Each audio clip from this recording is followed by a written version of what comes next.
session. Item 1 is under Academic and Student Affairs is the Certificate Award in Welding for Bishop State Community College. Dr. Sykes. Good morning. Good morning, Trustees and Chancellor. Bishop State would like your consideration to offer a certificate in welding, and to make the presentation is Ms. Carl Henry, Dean of Career and Technical Education. Good morning. Again, my name is Carl Henry, Dean of Career and Technical Education. In August of 2016, we submitted to our business and industry partners and encouraged them to come and give us a overview, a look through, a serious look at our welding program, make recommendations, and they made several recommendations. Many of them we've acted on so far. Right now, the last peg that we need to push in is the certificate in welding. We have a short certificate that is 28 credit hours, but it does not have any general education components. And the business and industry sector say that the ability to communicate in writing, the ability to communicate using computational methods, to measure, to subtract, add, all of the things that we take for granted should be a part of the program. And to that end, we are proposing a 34 credit hour welding long certificate with the addition of technical English and technical mathematics. Thank you. Any questions from the board? Can you tell us about your facilities that you have for the welding? Thank you. The welding facility is about 10,000 square feet in one building, and we have about 4,000 in another. The facilities suffer from delayed maintenance, and we are doing a lot of things to shore that up. We've replaced roofs, we've done some electrical work, we've closed down weld booths. We had 127 welding booths. Currently we have about 100 welding students, but we had to pull 27 of them out because they were just unsafe. And to that end, we are repairing that area, and we plan to put in a new ventilation system. We plan to do some electrical wiring so that we can add better lighting. That's one of the issues that we had inside the weld booth. You can't see. So if you can't see, you can't weld. So we're doing a lot of things facilities-wise. What's the teacher-student ratio? About 18 to 1. Most instructors have around 18 students, some a little bit more.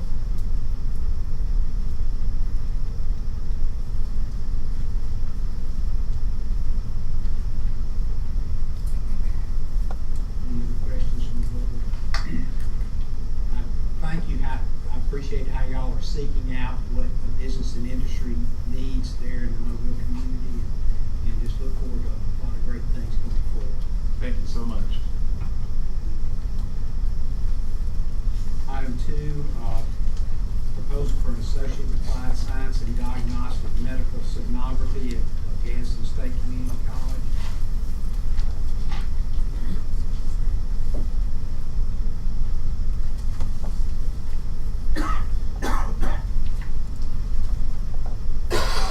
Good morning, and thank you for the opportunity to speak to our proposal for a new health science program at Gadsden State.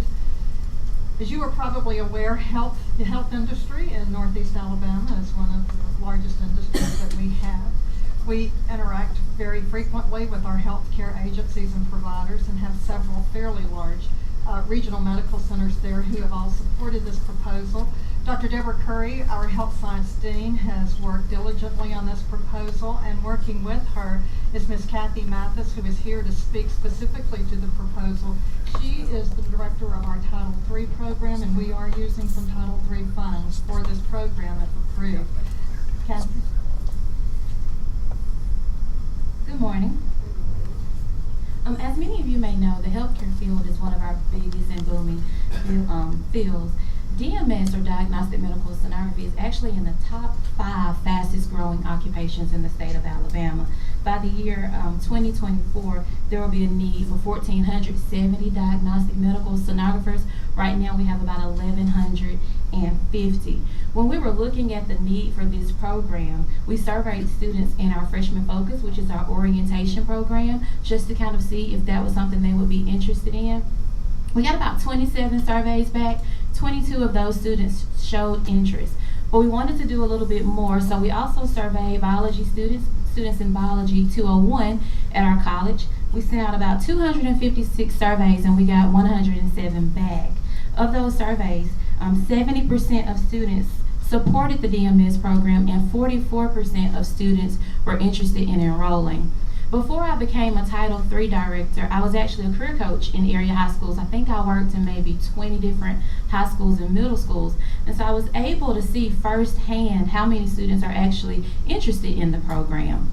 Now, we recognize that there are other programs in the state, but when you're working with students, a lot of times you'll realize that they won't travel. They can't afford to travel. So in our area, in Region 2, there are no other diagnostic medical sonography programs, and our students aren't really willing to make that travel to go to other facilities, but they're really interested in the program. We also surveyed organizations that would be interested in employing our students, and we asked them to project their demand for sonographers over a 5-year period. And the average openings were 39 per year in our area. So we have letters of support from the hospitals in our area, as well as surveys indicating the need for our program. One other thing to note is we also looked at the current health science programs, and we looked at the number of students that do not get into the programs. There are about 675 students each year that may be qualified to enroll in a health science program, but may not be admitted just because of space issues. So we're thinking that a lot of these students who are primarily concerned with healthcare and interested in that field would be interested in participating in the diagnostic medical sonography program. In terms of our facilities and funds for the program, our Title III grant, which is the grant that I oversee, is going to help with the purchase of equipment as well as some of the initial costs for faculty and staff. We have lots of technology on our campus. We've renovated a building for the sonography program that includes an interactive smartboard office area and a new renovated lab.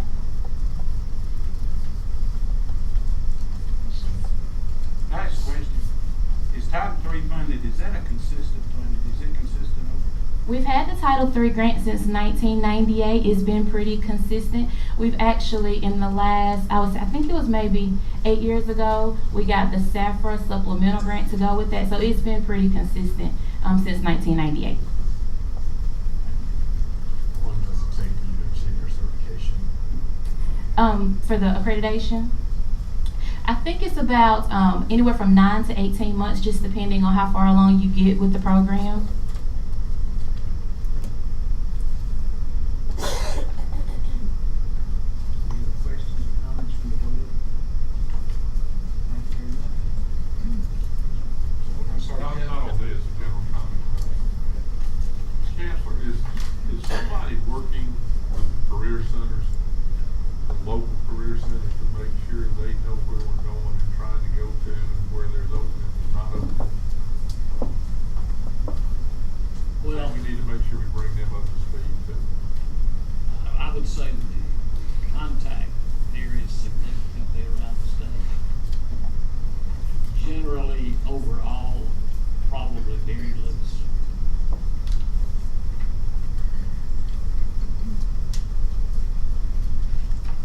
Good point. Sure is, Chuck. Items 4, 5, and 6 are all J.F. Ingram State Technical College, a certificate in cosmetology, certificate in logistics and supply chain technology, and certificate in carpentry. Chairman, we skipped. I'm sorry, I'm sorry, I skipped number 3, Trenum. Trenum Applied Science degree in nursing. Give me, President. Good morning. Thank you for this opportunity, members of the board and Chancellor Baker. I've had an opportunity over the last several months to be under the doctor's care. And under the doctor's care, I've had a chance to see our students in action, especially those in radiology, sonography, and those nursing students. And I've never been prouder to go to a facility and realize these are Trenum students doing such a fantastic job. We want to expand our program in nursing. We have a practical nursing program now. We'd like to expand that program because right now our students have to travel upwards of 50 miles to continue their education. We're here this morning to ask your permission to offer an Associate of Applied Science in Nursing, and for our presentation we have Dr. Marilyn White. And questions will be directed to Dr. Marilyn White. Good morning. I like how that was prefaced, not being an expert, but again, thank you for the opportunity. First of all, I want to say, as President Mullen said, everywhere we go, we got to have a nurse take care of us. And believe it or not, most of us will be needing health care facilities, whether we want them or not. So it is incumbent upon us to make sure we have the ample supply out there to take care of these needs. How this has come about also that all of our graduates, when they leave, the majority of them call back. We get all calls all the time. Are we going to get a nursing program? When are you going to get an RN program? When? I said, well, it's coming, but just give us time. But that has led to us seeking out to get this opportunity. So just a brief overview, that's for the PowerPoint, just a brief overview of this. Okay, you see here it says the ADN program is an addition to our already program we do have, and it will allow the students also to provide other health opportunities as well. We're looking at an ADN, not only just the traditional, but also a mobility program, and that will also give the opportunity for the students that have already graduated, that are out in practicing nursing, that will have an opportunity to come back. If they have graduated an old curriculum, because right now we have embarked onto a new curriculum called concept-based curriculum, so we implemented that this fall. And also for graduates that have also maybe outside of the state of Alabama. We presently offer all the general ed courses that are required. We have the anatomy and physiology. We're presently renovating the area for the biology lab to make it larger so that we can have incorporate greater students. We're also in the process of adding a anatomage, and that is a 3D type system that will allow, that's going into the A&P department, which gives a better view of anatomy and physiology in a 3D concept. We're the only community college in this area, which that is a plus, so we're looking at that being a benefit. And also we're looking to hire a full-time nurse by June of 2018 to get things implemented. We've looked at the possibility of having at least on board 3 new faculty and possibly 2 adjunct faculty to help this get started. This is the curriculum you'll see. We're looking at 66 credit hours for the total program, and also it has that mobility component where the student, like I said, that has an LPN already, whether they're in-state or out-of-state, or they've been out of college for 2 years and practicing. Basically, how we look at the funding, we will also have some Title III funding to assist with this, and also the faculty. We look at possibly the admission of at least 15 students coming in, and then we will increase the enrollment as the year increases.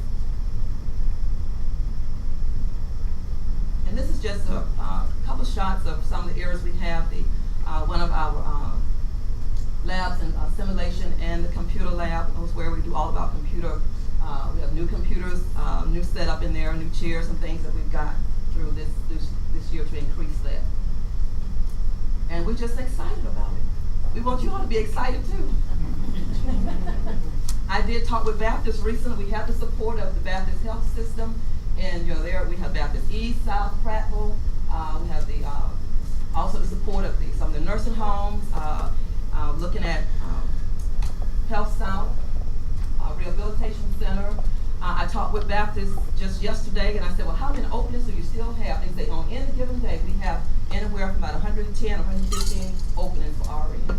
So we feel like this is a good time. It's a good time to be at Trenum State. It's a good time to be a nurse. It's a good time that we look at something that we can help increase the employment and the services in this area. That's all I have. Any questions? Any comments from the board? And that's just the one facility, Well, when she looks at, they looked at Baptist Health System in this area. And that was surprising. It's increased really from when we initially talked back here in April. I think they gave me about 80 positions.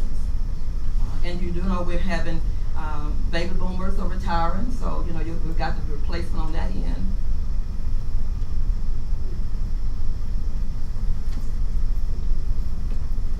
Thank you. Very much. I will make one comment, observation from a novice. Recently, there was you may have all seen this in the news, that an independent group called Leapfrog came out with safety ratings and grades for hospitals. And I'll use this opportunity to compliment Susan Boyd's facility, the Russell Medical Center, was one of 7 in the state that got a grade A. But I opened up several of those reports and looked in detail, and even those that had received an A or B, they still had a significant, we're in a dangerous shortage of skilled nurses. It was on every one of the reports I opened, about 15 or 20 of them. The skilled nursing shortage was in the red on all of them. Mr. Chairman, something else to be aware of in case it hasn't got out. UAB has started a program with their health system to reach out and partner with hospitals in rural areas that do not have necessary supports in that area. So there's going to be a need for this too, based on what the needs UAB is going to require when they do these partnerships with hospitals.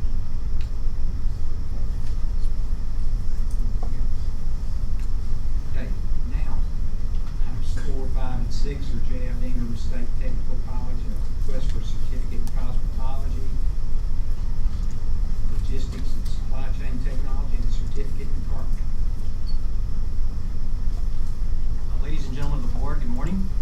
I'm Art Russo from the System Office, and I've been asked to represent Ingram State's program offerings. President Annette Funderburk and her team is unable to be here today as they're attending a SACS COE conference. So she sends her regards, and I hope to be a poor but somewhat literate substitute. All right, well, the first program they wanted to talk about was the Certificate in Cosmetology. Ingram has shown a strong throughput of short certificate recipients. In fact, going back to school year 2014, they produced 11. That trend has continued until last school year. They produced 33 short certificates. So that program is strong and growing. Placement rates for graduates have been good. The starting salaries have been low due to the number of contact hours. They haven't been able to test for their licensure because they don't have enough contact hours to meet that. This long certificate with 60 credit hours is the logical next step and will give them, the recipients, the hours needed to be able to test for licensure. Ingram projects a minimum of 75% pass rate on the licensure examination, which will result in higher placement rates and higher starting salaries. Current statewide workforce projections show a demand of 497 cosmetologists and barbers a year for the next 10 years. So definitely a demand out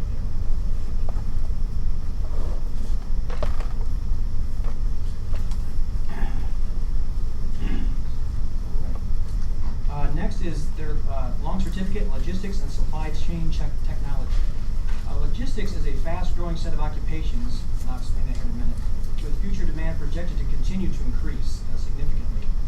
Currently, the only other 4-credit program is Shelton State. In fact, Ingram produced 15 short certificates award recipients last year, and they have currently 19 enrolled in their short certificate program. What's interesting about this is this initiative is going to be part of our MSSC Certified Logistics Associate and Certified Logistics Technician. In fact, I want to give a little shout out to Wallace Hansville. They were the fiscal agent for a statewide license which we just purchased.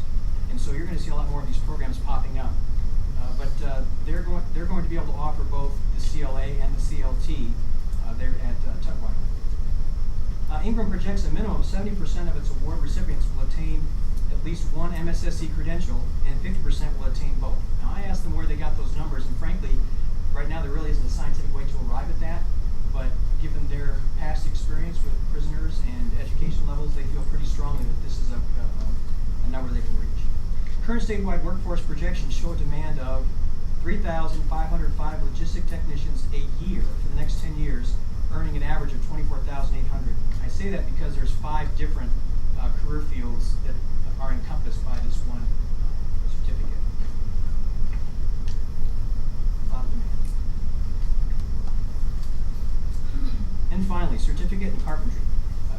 seeking to expand their successful carpentry program into a long certificate award. The skills gap is being felt across most occupations across the state, and this is especially true for the construction trades in Alabama and the southeastern United States. Alabama is projected to need 292 new carpenters annually for the next 10 years. Ingram is our system's leader in production of construction trade award recipients. In fact, they are first in production of masons, carpenters, electricians, plumbers, HVAC, cabinet makers, and mill workers. And they're third in the state in welders. So this is just feeding right into that. We're putting a lot of production through that school. This long certificate is the logical next step to improve placement rates and starting salaries for this program's award recipients. In fact, Ingram awarded 41 short certificates in carpentry last year alone.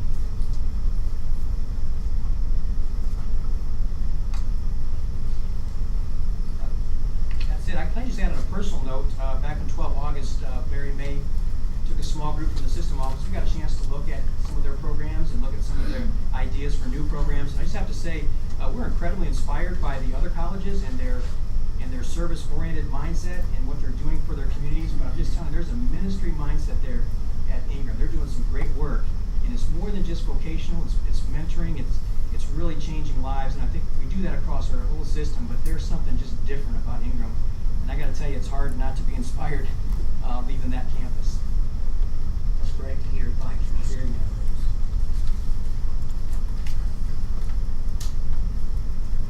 us. Item 7, request for Associate in Applied Science and Physical Therapy Assistant Program for Southern Union.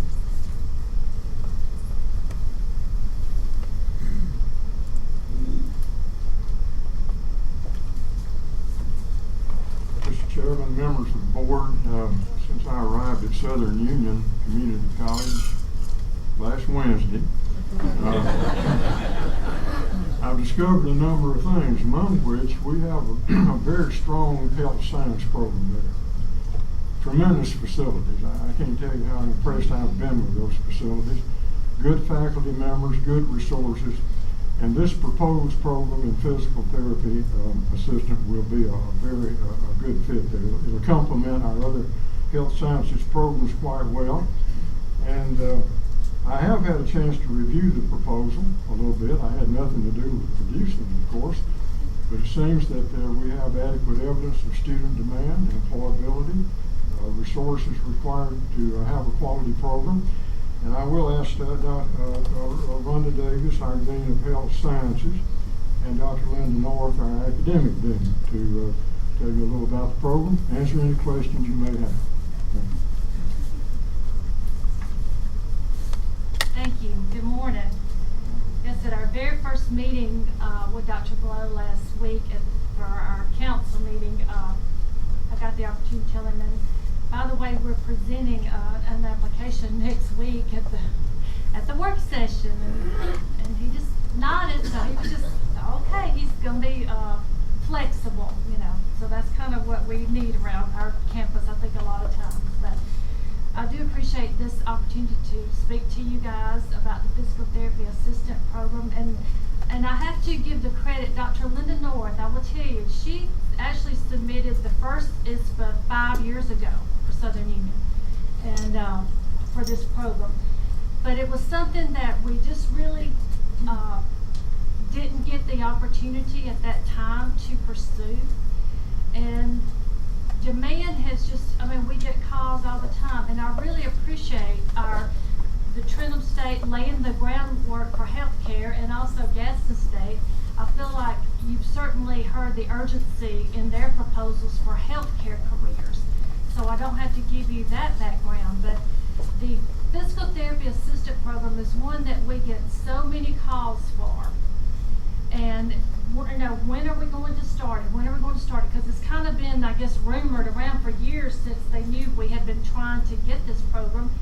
And we just finally said, if we're going to really do it, it's time to sort of put feet to this proposal. You know, we've got to actually do the work for it and submit the application and see if we can go forward with this. We have some wonderful partners, as you know, especially with East Alabama Medical Center being so close to us. And the thing about the physical therapy assistant that makes it a little bit different is that we do have 6 programs in the state, but they're not close to us. And I think that's one thing, our students are not going to travel 50 miles or 60 miles away to attend a program usually. The closest one to us, because we are what we call our border school, is one in Atlanta. And a lot of students are not going to chance the traffic traveling to Atlanta to go to attend a program there. Georgia has 6 programs as well. So I think there is a critical need for a physical therapy assistant. It is in the top, actually 4 jobs for Region 8. And it is predicted that by the year 2025 that Alabamians aged 65 and older will grow by 57%. I mean, I just think that is just, and you don't really think about, that is a big percent. You guys work money, so you know when we're talking about percents, that is a lot of the population in the state of Alabama that could potentially need these services.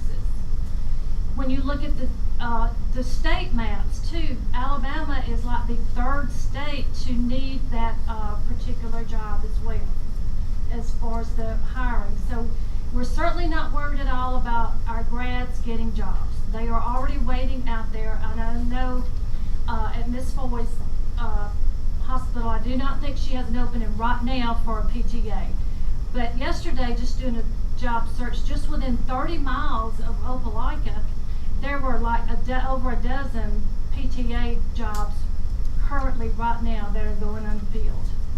And we limited to a very small mile range because I didn't want to get into other areas hiring territories and all. But I would like for Dr. North to tell you a little bit about how we come up with this program and everything. And I will say I hate that Dr. Thompson's not here with us today, because one of the very first meetings, I think when he took over over the health programs, he met with Dr. North and Amy Rogers. I've asked Dr. Rogers to come up with us too. He met with us and was asking about this because he knew we had submitted an ISPA way back and that we had were very interested in this program. But do you want to tell them a little bit about the background and the history and all? We started this process 5 years ago, and unfortunately at that particular time there was not enough money in the budget to do that, and we were told no. But how this came up again is during that process we have a coordinator of wellness, and so what we have on track are a short certificate and the courses already required for this PTA program. And so when we came back and looked at this about, I guess maybe 6 months ago, right after the PTA program, we did the PTA in a week. Now we have been working on this one a little bit longer than we did the PTA, the MAT program, but it will offer an opportunity for our other students that are looking for competitive programs, and the starting salary is around $59,000 for a 5-semester program. That's a lot of money during that time. So we hope that you'll agree with us and vote for us and let us have this program. I would like for Dr. Rogers to mention a little bit about our advisory meeting the other day.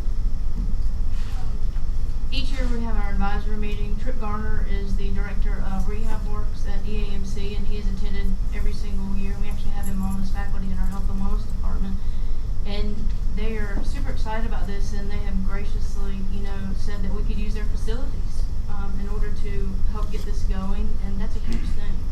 And they have a couple different facilities in different locations, and so he has opened that opportunity up to us.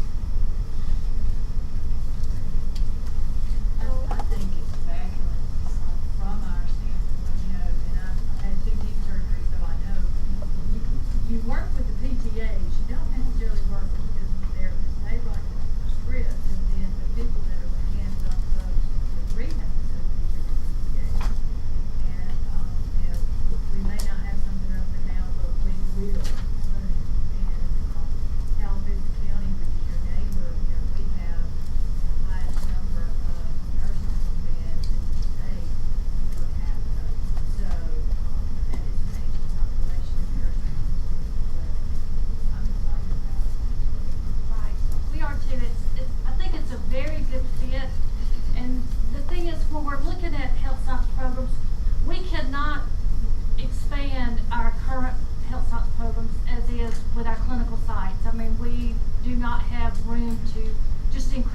numbers to get more nurses or surge techs or whatever. So we looked at other options, and like they were telling you, we're turning away hundreds of students a year that are not getting in our programs. This semester, for my January nursing class, we turned, I really am embarrassed to tell you guys, but we turned away 140 qualified students for nursing. 30 more applied that just didn't either attach something or their application was not complete, so they were not qualified. But I turned away that many just for one program. And we admit twice a year, so it's not like they've been waiting a year to apply. So the volume, as some of these other schools have certainly told you, the students are out there wanting to come in these careers and get jobs and go to work. And that's the bottom line. And that's what, when we're looking at our college mission and what we have to offer now and what would be good fits, that is one reason we're just big believers in this program as well. What's the timeline for accreditation? Well, I will tell you, the biggest obstacle, and I think that's been the daunting thing with the PTA, and I know our Wallace Hansel can tell you some of the schools that are accredited. The accrediting department will not accept our application until we've hired the person and that the director and they have to attend the workshop and also a college administrator has to attend the workshop with them. The director also has to attend the self-study. So you're looking at, you have to have the director on board a minimum of 6 months to a year before you can admit your official first class to this. And that is the accrediting body, and there's no workaround. It's a one accrediting agency that's out there. We do not have a choice. So if approved, it'll be this time next year when you can start, right? Yes, sir. In the spring of 2019, Yes. first class. That's great. And that was one of the reasons we decided we better go ahead and be doing the paperwork process, or we'll never get a program there. And I think maybe that's one of the things with accredited agency. They make it so difficult that they don't want a lot of applications. I don't know, but we all of our programs are accredited, and you have to be accredited to take the test anyway. So we are willing to do whatever it takes to get an accredited PTA program. Just a point to what Susan was talking about, just went through shoulder replacement. PTAs are driving 110 miles round trip to get to where I was. So yes, we need more things. What's the cost, I guess, until that 1 year period to really receive the accreditation? So it's the cost of the faculty, is that it, any other additional cost? Yes, sir. Yes, sir. It would be the program director. And because of the wonderful partnership with East Alabama, offering to let us use their lab facilities and all, we don't have to worry about renovating anything. We will need some things at our campus, of course, but just having that part, to me, that was, as Dr. Rogers, I mean, she's done a lot of research too. That saved us $150,000 to $200,000.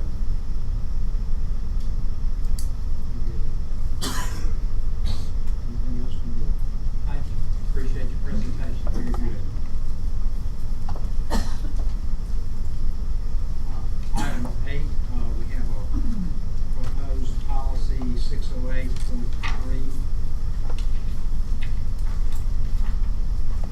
Good morning. As you recall, as we have reviewed the 600 series of policies, a subcommittee was created to deal with the 600 series policies that relate to faculty. And we are today recommending a policy for 608.03 on instructor overloads. This subcommittee was composed of presidents, deans of instruction, and system office personnel who work in the instructional area. The overload represents just additional courses that faculty are allowed to teach and be paid to teach. And traditionally those have been approved at the system level beyond one overload course. Our goal is to put that back in the hands needed and how many classes they need to teach at their college in order to serve the students.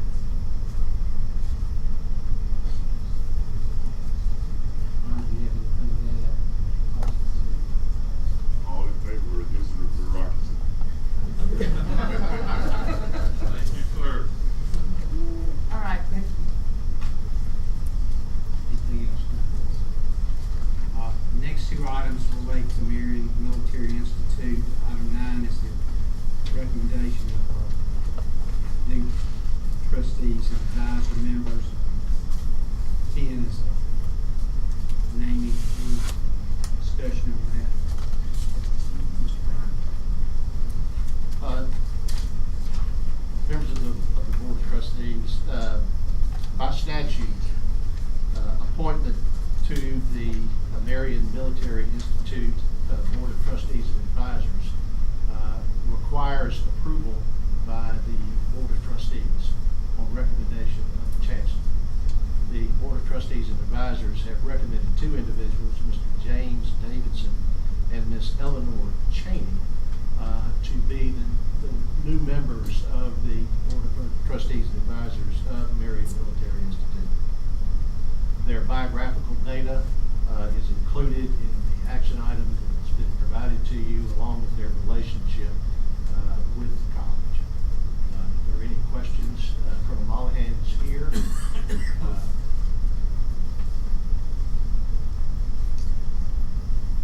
seem to be exceptional recommendations. So, any questions from the board?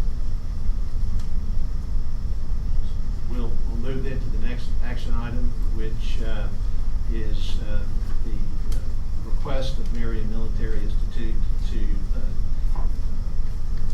obtain the board's approval to name the Center for Leadership and Career Development at the college for an individual. The Board of Trustees have been provided with background information and biographical data with respect to the individual. If there are any questions. Can we get Mr. Jerry Rain here next week, or next month?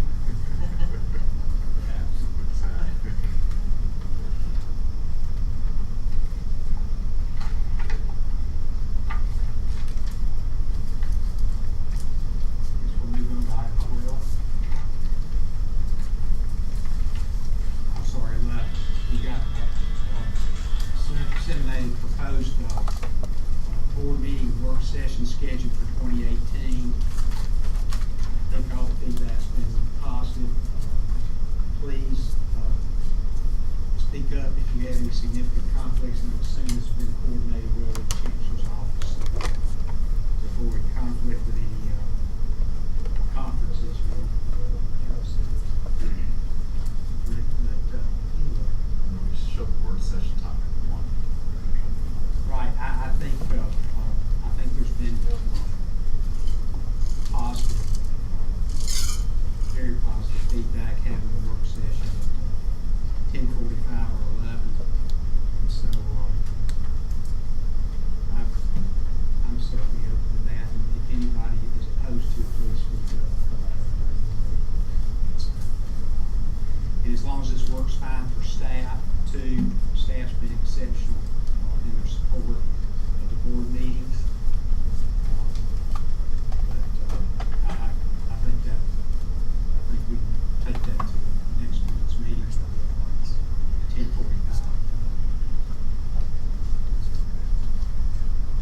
There are going to be, one problem that could present itself is if we have a really loaded board meeting with a need for presentations.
is the recommendation for the board's approval of the purchase or continuation of our cyber liability insurance coverage.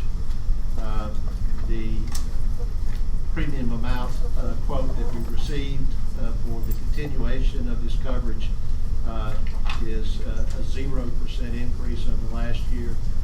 In addition, the insurance company, which is AIG Specialty Insurance Company, has added a rider to this year's policy, which will extend coverage to the period commencing prior to our initial purchase of this coverage. Are there any questions with regard to the cyber liability?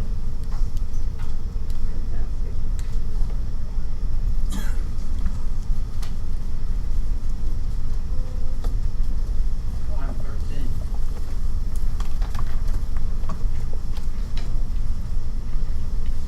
We have an authorizing resolution for the bond issue, $25 million bond issue, gas and state.